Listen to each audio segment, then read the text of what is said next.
The rain wasn't the problem. It was the rhythm. It didn't tap against the window pane of Elias's new attic apartment. It thudded, like wet bags of flour dropped from a great height. Elias had moved into the Blackwood brownstone because the rent was impossibly low for a city like this.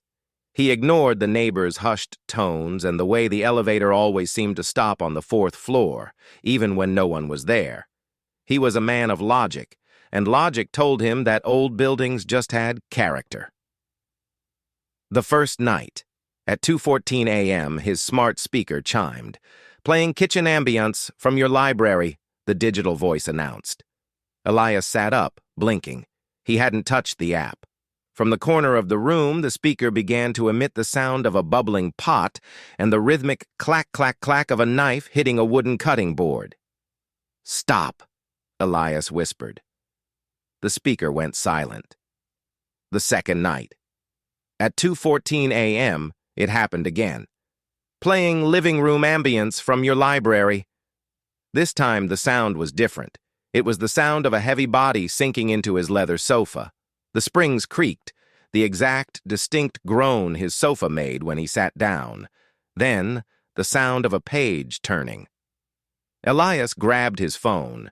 He didn't have any Ambience files in his library. He went to the living room. It was empty. The sofa cushions were undisturbed. The third night, Elias stayed awake, sitting in the center of his bed with a flashlight. He unplugged the smart speaker and tossed it into the hallway.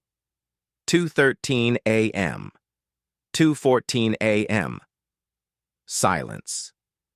He let out a breath he didn't know he was holding.